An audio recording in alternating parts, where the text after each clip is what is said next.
Ladies and gentlemen, we know that if you're going to get a job done, you must make all the right cuts. We got some experience here. Tim's going to tell us about it and how he just gets the job done. Stay tuned for this.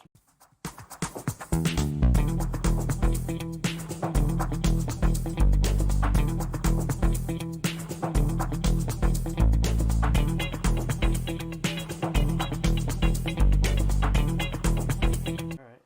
Well, we're back, everybody. Tim Cutt in the building, sharing with us some of his expertise. We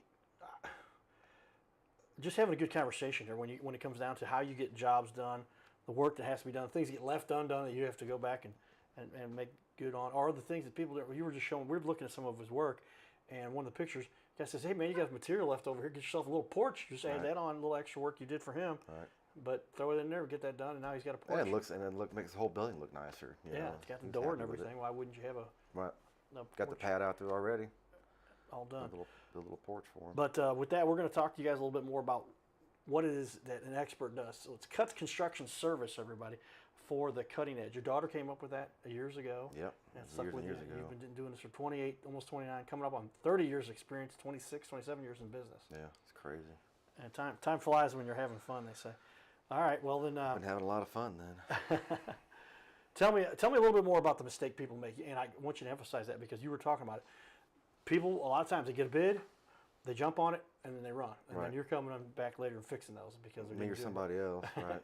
Tell me what the mistake is, why that's a mistake. Well, the home, I like people to think about what they're doing, and the more they think about how they want their kitchen done, the more they might rethink it. I want this done instead of this. That allows them to not just do an impulse. They have a thoroughly thought out process, and that way whoever's coming in to do the work knows exactly what he's doing, and there's not a bunch of change orders halfway through the project.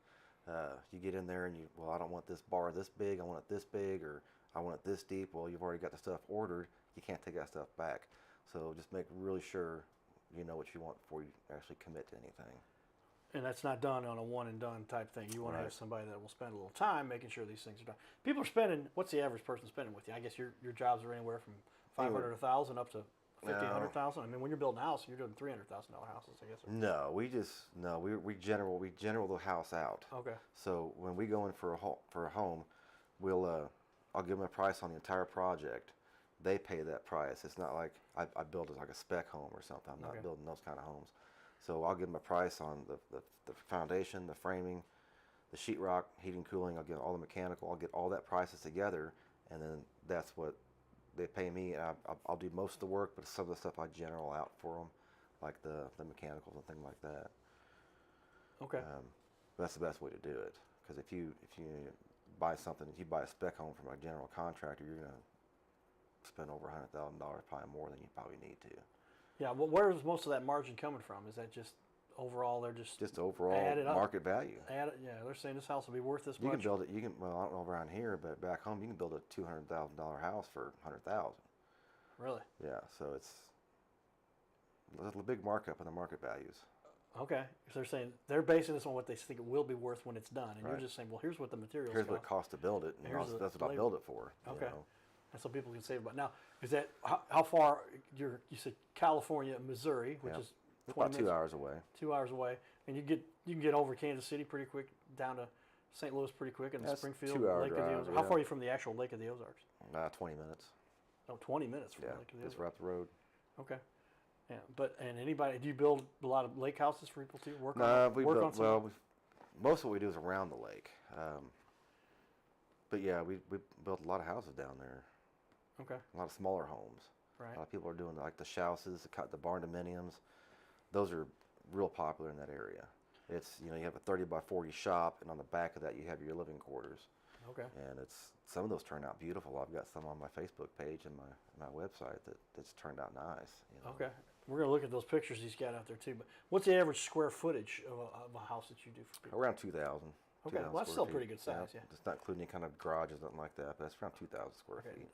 Do those have basements too? No, most of them don't. They're either on the crawl space or a slab anymore. Foundations really, people are doing like their own cost analysis and having a full basement. Really, you're not gaining anything. It's not considered living space unless it's finished, and then you're doubling your cost of your house. Right. So a lot of people are foregoing the full basements. and putting a storm shelter in or something like that for tornadoes. We do get those from a supplier. We have in-ground storm shelters, Oh wow. so we can put those in. But Yeah, it's- they say that if you don't like the weather in the Midwest here, wait an hour or wait wait a 15 few minutes. few Yeah, minutes, it'll change. Yeah. But that's the way everywhere. You know, everybody says that. That's- But yeah, the weather changes fast, and it's weird because the further north you go in Missouri, the faster it changes. I don't know why that is. really? Yeah. I did not notice that. Of course, I don't live there, so that would be hard. Well, I mean, I'm all over, so I kind of notice that kind of stuff. you Right. know. Okay. And you'll travel. What's the furthest range you go? The first range I go is probably an hour or so away from the house. Okay. You know, it's Jefferson City, Lake of the Ozarks, Sedalia, Lynn area.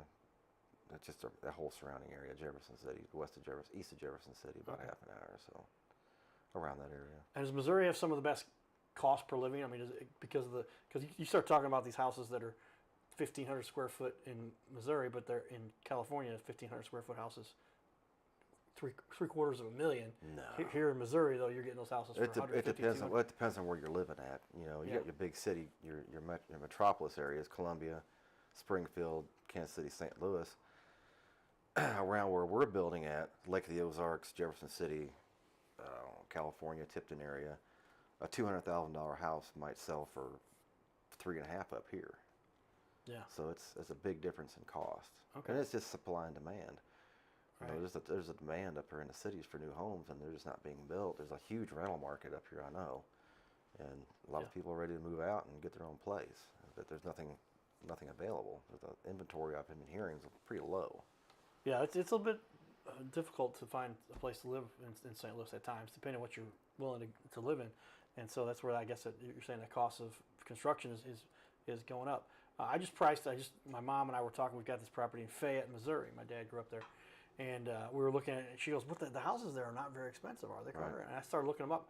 And according to Google, or I think it was Redfin, or one of the housing pricing businesses, they said about a $200,000 house. And that seems like, okay, well, they're not real cheap. But I guess when you compare that to St. Louis, I didn't do the Right. research there, you're talking $400,000. So Right. that is double the cost.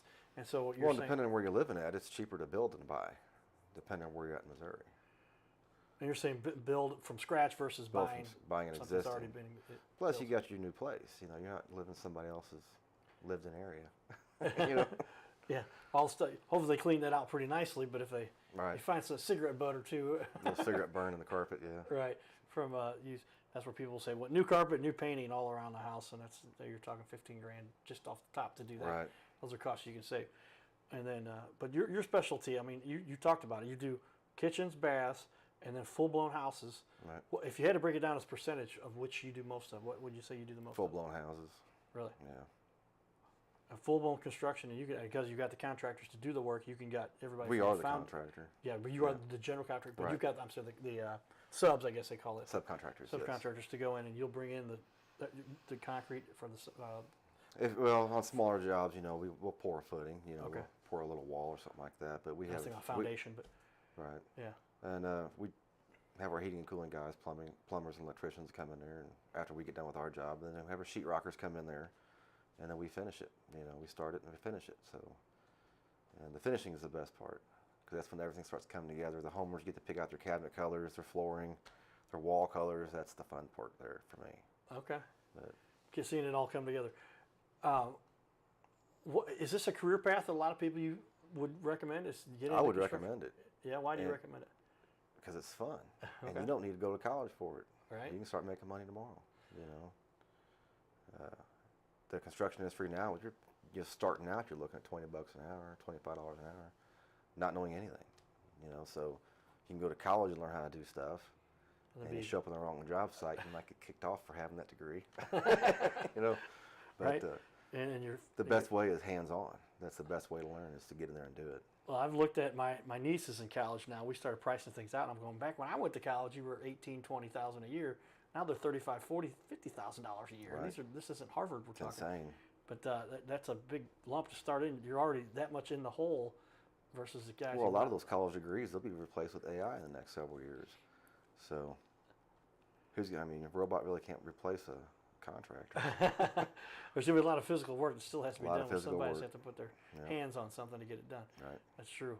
Yeah, we've talked about it. Here's a little bit of a AI guru over here. He made his logo through AI. I'll put that up there to make sure everybody sees that. But that's a cool logo you've got. Yeah. And I'd say most people, I had to call my marketing guys, and they come and it's $500 or whatever it was. Yeah. But you just went in, AI did a little bit yourself. 10 minutes. 10 minutes. Made a couple little adjustments to make to it, and Yep. it was ready to go. Well, you're right. The market is changing. That's why I say is it worth to get into the construction arena, and because there's just you're always There's always going to be people work. always need a place to live. People are always going to want to update their place, and it's just it's a market that's not going to go away. And are you hiring? If you had the right people, We are. who We are are you around looking the for? Jeff City area, yes. Okay. Yep. And somebody's willing to maybe relocate, not too far away from St. Louis. Right. Well, that's pretty far away. Well, 2 hours, but not like coming from Alaska or something. Right. No, not California like would be quite a bit of a Yeah. drive, but I know we were talking about. We'll give a little shout out to my friend Marty Prather, the sign man. Everybody, many people do know Marty was the sign man with the Cardinals and a lot of stuff he did for the Southwest Missouri State Bears, and he just went to heaven recently. And he's one of the most famous super fans in the world. So shout out to our buddy Marty. And so my point there was we're going to drive down to Springfield. I looked it up, like it's 3 hours, 3 hour drive, not too bad. And so right down I-44. right down straight out Highway 45, as my mom would say. Well, tell me then, you've been doing this for so long. Tell me, there's got to be a number of times you've had somebody that just was in a tough situation. Tell me a time when you really felt you helped a client that was between a rock and a hard place, as they say. Oh man, there's a bunch of them. In 30 years, you got a lot of stories like Yeah, that. there's a lot Give of me a those couple stories. of them. Oh my gosh. Just thinking off the top of my head, I can't think of one now. Well, the one you showed me earlier, these guys, they laid off the square by a foot. That's one we're on now. The foundation was laid, and it's a foot out of square, 12 inches. Yeah. And I've never seen a building more than an inch out of square. And this is 12 of them. You almost And think it's a small building. did It's he do only something? it's only 18 by 36 foot. What? And I can guess what happened and why it happened, but that doesn't make our job any easier. Right. It makes us look like we don't know what we're doing Yeah. when we start framing on it. And But you put it there's together. there's nothing you can do about it. The foundation's already there. Yeah. Well, it's short of tearing it out and pouring a whole new $20,000 pad. Right. You know, and you got to go with it. You know, homeowner, they're happy with it. You know, they're tickled. They got their own little shop or house or whatever they're going to turn it into. Yeah. But it's just frustrating. You know. How many times are there times when you see just decisions were made, somebody wasn't paying attention, and now you got to go back and tear About something out? 60% of the time. 60% of the time. Over half. As you've got to go in and tear something out and fix Or it. another thing, or rework you're it. about done, and they come to you and you're like, "Hey, while you're here, could you?" And I'm like, "Yeah, I guess we could." You know? Right. So easier said than done, everybody. Yeah. But those are the things you have to take on when you're running your own. You're the GC, and you're out there making sure all the pieces get put together. Right. But has there ever been a time when you just said, I can't do it? You've always come through. No, Every I've time. never not finished a job. There you go. Now, you know, I'm not just a GC. I put a tool belt on every morning. You know, Yeah. I'm out there every day, and love it. I do love it. That's what we're looking for, leaders in the community helping make a difference like that. You love your residential. You've done a little commercial in the A little past, bit commercial. but primary focus, you like working with homeowners. Right.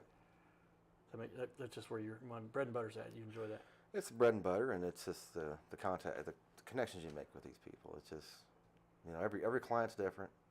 You know, everybody got their own demeanor about them. You just got to kind of read that and figure out exactly what they want. A lot of times they don't know what they want, and that's where you come in with your experience, and you can guide them in the process. Sometimes they want something that can't be done.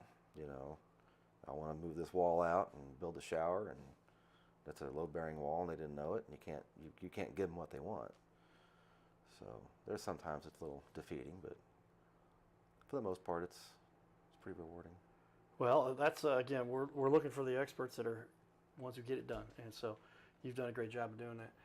I'll show you some more of our fun we did in the community. Here's one of our favorite charities we've worked with recently. Tied in with my mortgage buddy, I got my mortgage license. So Jason's his crew here. Check out Will Be Inspired, some of the work they're doing in the community here. Here we go. Okay. Hey everybody, it's John Fogarty. Thank you. You're a musician on the side, right? Yeah, I'm going to sing a little bit later today, but not until after the golf. Right. Summit great organization. We love you guys. Great interview we had. Yeah, we had a great time on the podcast. That was fun, man. That aired on ABC about 6 months ago. Yeah, probably 6 months ago. It was right fall, I think. So yeah, maybe a little more. Well, you guys do good work. Tell me why you love this event here. You're supporting Will. Yeah, so Will Be Inspired golf tournament, veterans, first responders, 100% everything goes right back into it. So always support the best and try to take care of ours and take care of us. Thank you, guys. That's awesome. There we go. All right, everybody. We'll be back for more. Giddy up. His name is Carter Rethwich, but in St. Louis, he's known as the Cardinal Cowboy. He's a well-known fixture in the stands at sporting events in the Gateway City. He's one of its greatest cheerleaders, a super fan like no other. When he makes his rounds at almost every home game, he shares his love for sports with the rest of fandom with a smile, a cheer, some positive encouragement, and lots of selfies and pics. But the Cardinal Cowboy was born of a tragic incident. Rethwich was an aspiring athlete in high school and college. He dreamed of playing in the big leagues, but those dreams ended when he and 3 of his college friends were hit with a devastating crash by a 5-time drunk driver. One of his best friends died. Carter suffered a critical head injury. The trauma put him in a coma for 6 days. The doctors said he was never expected to function again. Those expectations never came true. He fought back and finished college. He was determined to prove the doctors wrong. Among other inspirations, it was his love of baseball that kept him going. And from his near-death experience, the Cardinal Cowboy emerged. His goal in life became to inspire others with positivity despite the odds, to help people believe in themselves and achieve their dreams. So after my coma, I realized that it was up to me if I was going to accomplish my goals, if I was going to reach my dreams. Despite what the naysayers would say, the people that were discouraging me, like they do everyone, it's up to me if I'm going to make it. Don't listen to the naysayers. It's up to you. You decide whether you're going to succeed, whether you're going to reach your goals. Dream, and then always, always chase your dreams. Never give up. Giddy up.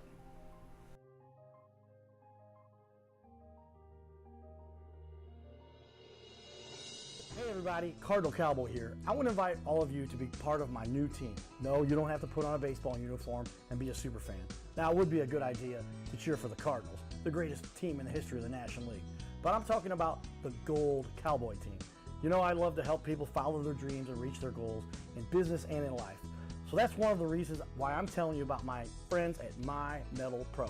They help people like you and I acquire gold and silver with a membership that lets you safely buy, sell, and store gold and silver. They make it real easy to get started. My Metal Pro isn't like the big guys you see on network TV or the big coin shops that take a huge commission. So become part of my Gold Cowboy team. Scan the QR code or go to goldcowboy.com and check it out. Giddy up! Well, if you've seen the way gold is taken off here in the last few years, now that the guys I work with, you can see there, My Metal Pros, my buddy, they can make you your own coin too. That's a real coin. And we've got your JFK, we got some stuff for the Grand Canyon, all kinds of novelty coins, but gold has really just gone kind of crazy. Yeah, it is. And a way to invest in your long-term future. But we talk about media and how media has changed. And so if you get into, you want to learn more about how media can affect your business, grab this book. It's called Magnetized Media. It's a #1 seller on Amazon. Yours truly, the Cardinal Cowboy. I wrote the foreword for this. They said, Carter, you end up writing the first chapter. I said, well, got a lot to share. But it's a lot of good information here. But with that, tell us, as a construction guy, how has you've got a great looking website? You've got a lot of you got your social media. You got your stuff you do. How has the world changed in the marketing, from the market and from the technology perspective, just for doing the work too? Just technology. When I first started doing this, people would call you and they'd give you their address, and you had to get your map out or get really good directions and write these things down. We got Google now. We got Google Maps. Yeah, Street Guide. Remember that? Right. I had a Navigon back in the early 2000s. You just punch it in, and some of the roads wasn't even on that thing. But it was a lot better than handwriting, directions. And that progressed. Now we've got the Google, and it's a lot easier to find these places. And social media wasn't around, and a lot of people wanting work done will go to that person's social media to see what kind of work they do. And if I'm not haven't done it yet, but I'm working on a video now of different pictures I've taken over the years of everything that shouldn't be done to a house. Here's And the there's thing. there's a lot of pictures that I've had to go in and look at different things and try to fix things, and a lot of things that shouldn't be done. I'm working on some of that, but this social media has really changed the field a lot. TikTok has changed a lot. You have all these home inspectors. The average homeowner is learning a lot more. That's more of an educated homeowner than it was 20 years ago. Right. And I like that end of it. They know what they want. You know, most of the time they know exactly what they want and how they want it done. The downfall of social media is like the DIYers. The people that go in there and they think they know what they're doing, and they spread bad information, and someone sees that video and like, oh, I'll try that. I'll do it that way, and that's the wrong way to do it. So that's the biggest downfall that I can see is misinformation being put out there. Yeah, who was the fact checker for the home do-it-yourselfer video production guy who For said, TikTok, there's nobody. I made this. It looks like I got it done, but you don't know. It looks right. 3 weeks later, it fell apart. Right. And you're going to call There's somebody. no video on that, is there? Didn't hear the guy fell off the edge of the building and didn't make it because they didn't, put the right supports in or Right. whatever. Because on camera, I give a little bit of my background. Mom, drama teacher, she taught John Goodman, if you know the actor John Goodman. He came in for the dedication. They named a building after her, but I come from that background. Well, yeah, on stage, on camera, it all looks pretty good. But you didn't know there was some duct tape over here and Right. a little piece of wood wedged in over there, and these little things. But you can't do that on a house that you're trying to build and live out of. Right. These are things that people need to have the expert construction guy like yourself come in there. Or if they want advice, they want to, how do I put this door in, or how do I adjust the door? Give me a call. I'll give you the best advice I can over the phone. But it's better to have all the information you can get a hold of. A little bit of information is dangerous. It could be dangerous. Yeah, well, I think this breaker's off. right. Electrical work. Right. Be careful with that. Right. Right. Breakers. I've actually swapped out some breakers. I had to talk to an expert. I had him on the phone while I was doing that. But these are things you don't want to mess around with. You might be a little. Your hair will be sticking up a little bit after you got done with something like that. Yeah. Well, tell me, I get a lot of people by now. I'm certain if they watch this video, whether you watch it live on our TV show, it airs 3 times a week on ABC. More likely, you watched it after it aired on our social media, on our YouTube. Many times, our guests want to put it on their website and their stuff. People are going, "How do I hire you?" I can tell Tim knows what he's doing. What's the best, easiest way for somebody to contract you, to hire you? Give me a call. Get on my website. My phone number's on there. If I don't answer, I typically do, but if I don't answer, just leave me a message. If I don't answer, I'm probably, like I was telling him, upside down on a ladder somewhere. All right.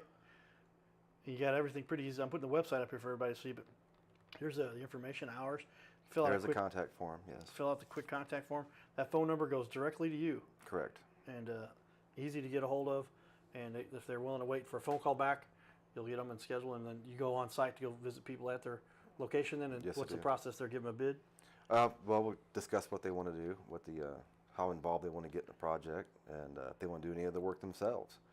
A lot of times these guys will want to do a lot of the work themselves. They just need a hand here and there, or they want me to do the whole thing. So, yeah, I'll go show up at their house. We'll discuss it, and I'll give them an estimate. And you do offer financing too. Which Yes, is we kinda do offer financing. It's through our actually Invoice Simple. It's an invoicing app. It's how the homeowner will receive their estimates, and they can click in there, and if they want financing, they just click the finance option. Okay, that's as simple as that. It goes shoots It's off. real and easy. Approve them in a few minutes, and Just a couple minutes, yeah. yeah, and then they know right away. Oh, we got 25,000. We only needed 15. Let's do a little extra, do more, build it out. That happens. That happens all the time. That recently happened here. A guy goes, just try it. Now my business has been around for 2 years on my own here. Do my own thing, and now it's almost 3 years, 4 years. Anyway, I got approved right away, and he gave me $7,000 more than I was asking for. But that's Right. what you're looking for, and then they can say, so I upgraded a couple, did a little more than I initially anticipated. All right. Well then, tell me, what's the biggest challenge you've had to overcome as a business owner? I'm sure there's times when you were working hard, getting it done, but also you had things you had to figure out and made you better at what you do. A lot of things to figure out. When I was starting in this business, I was young. I was in my early 20s, and people were real leery about hiring a kid. In their eyes, I'm just a kid, Right. and that was challenging. And I really had to prove myself. And it took a long time to get through that, and eventually you get through it, and people get to know who you are, and the kind of work you do, and the age really didn't matter then. Once you've earned your reputation, Right. the work came to you. Right. Just keep up with it.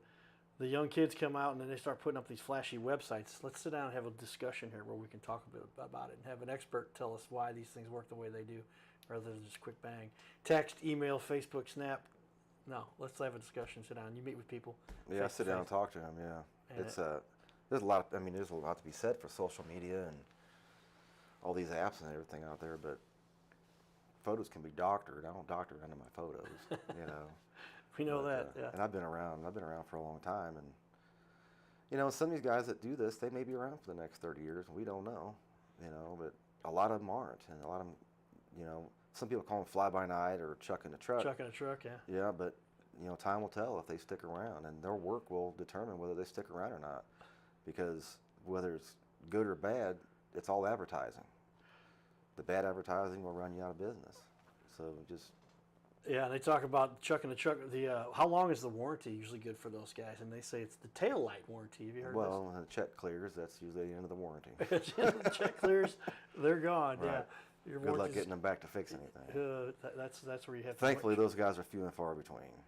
But they are out there. The Better Business Bureau is well aware of these people. So. And that's where you get to shine, because with your experience and showing people how it is that you do it.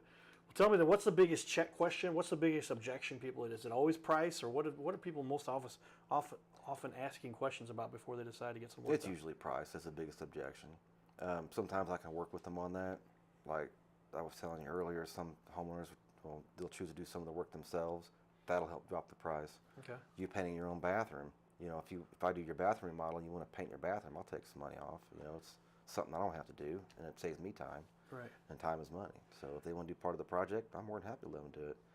I'll look at it before I sign off on it. I don't have to go back and redo doing the it. tear out. If some people want to do the Yeah, tear out. oh, demo, yeah, that's a big thing. We did a kitchen remodel last winter, and I told a lady, if you do the demo, it knocks about $5,000 off your price.